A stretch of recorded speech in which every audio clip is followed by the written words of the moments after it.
What's going on, Jerome's? There's a loose collection of Viking stories that I want to run through, so hence the Tuesday afternoon Vikings news dump.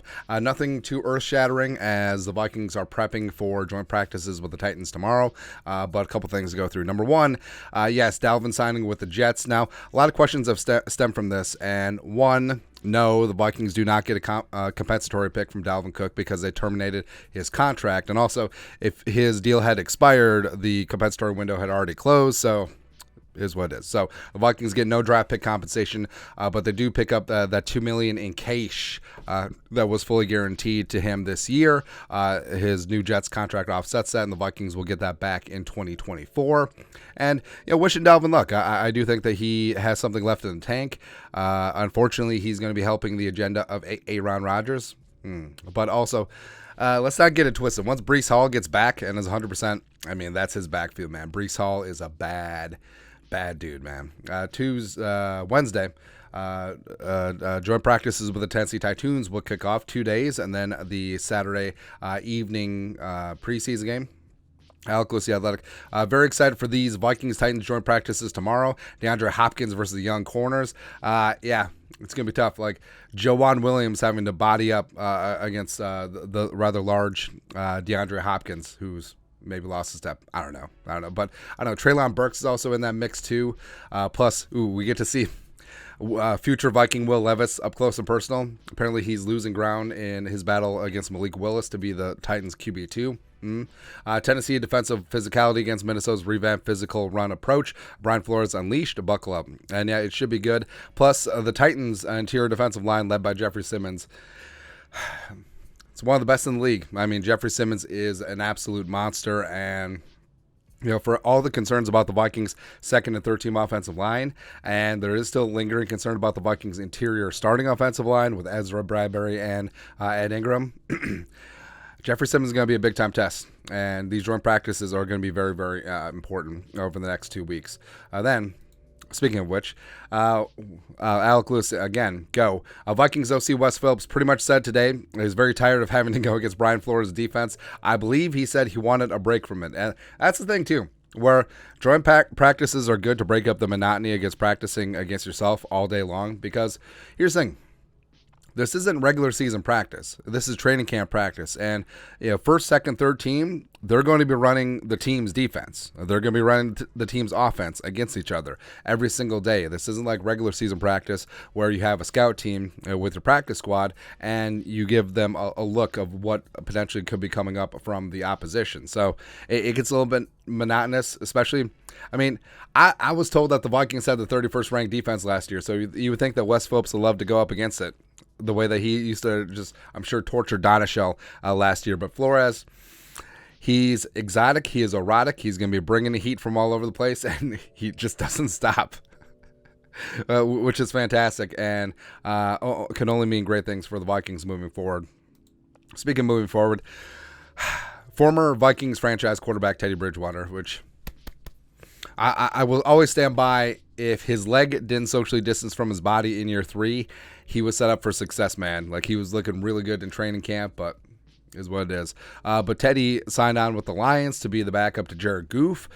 Maybe Hendon Hooker isn't ready to be that true backup. I think that Teddy is one of the better backups in the league. And apparently he's going to wear number 50 to start because, with the 90-man rosters, it's kind of tough. Plus, the Lions have all the quarterback eligible numbers, 0 through 19, either spoken for or retired. So Teddy's rocking the 5-0. And if and when he makes a team, I hope he sticks with it. I mean, who cares about numbers nowadays? Like, they're literally, dude, this is bowling. There are rules, not Vietnam. There are rules here. But I don't care. I mean, Teddy's going to be a backup, although it would be such poetic justice where Jared Goff gets dinged up and then Teddy comes in Ben Johnson's offense and just lights up the Vikings twice towards the end of the year, twice in 3 weeks. Jordan Addison. So Jordan Addison had a relatively quiet debut, 1 catch for 22 yards on 3 targets, but also he did have that sideline grab, which should have been ruled in, or maybe Kevin O'Connell should challenge it. I don't know. But amongst first-round rookies, 31 of them this year, Jordan Addison clocked in with the second best PFF grade overall at 84.5. He was number one on offense. He only trails Jack Campbell, the pride of Iowa, who went to the Detroit Lions. Tackling machine, respect there. But, I mean, Addison looked good. And, yes, it's small sample size, but also he was getting separation on every single route run. And, yes, I mean, that diving catch was a catch if they would have challenged it. So, I mean, he's looking good. I think that the only real nitpicky spots was get a little bit more after it, run blocking. But, part of that could be just preseason. Part of that is whatever. But I think the Vikings certainly do have themselves a good one in Jordan Addison. Sticking with Pro Football Focus, Nathan Janke over there did up his list of top 10 tight ends in terms of fantasy production this year. TJ Hockenson, who's dealing with an ear infection, hopefully he's going to be back on the field very soon, clocks in at number 3 behind Travis Kelce, Mark Andrews. Hey Diddle Diddle, Kittle's at number 4. Darren Waller, who right now is a training camp's cat's ass.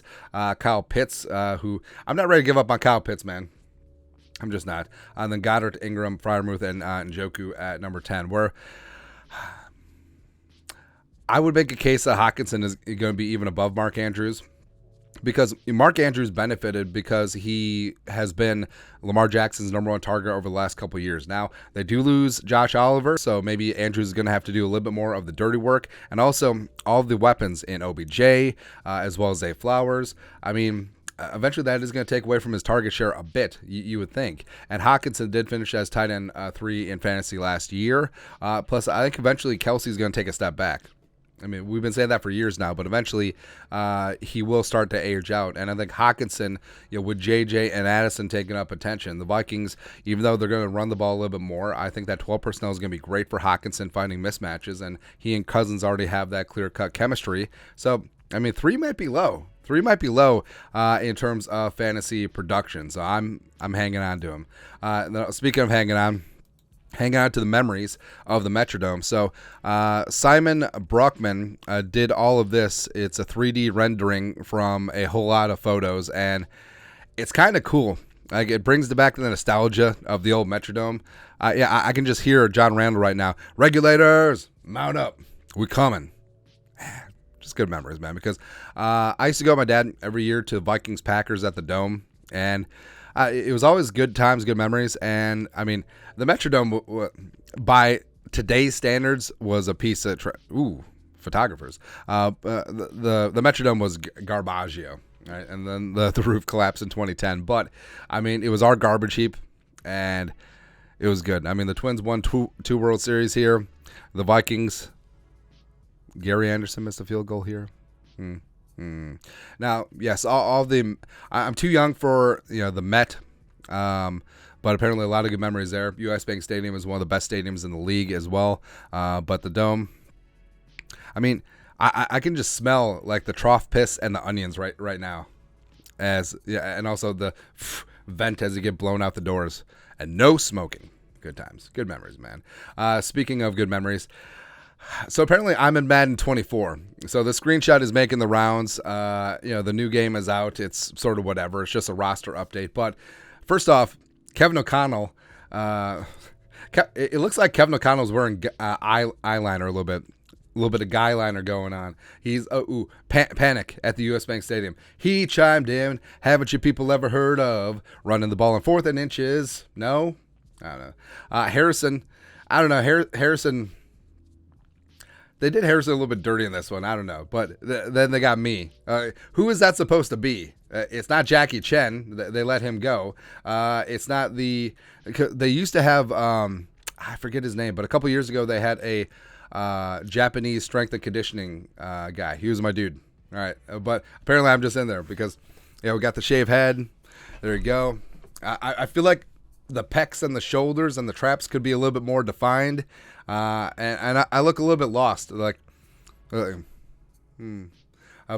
this definitely has NPC, not playable character vibes.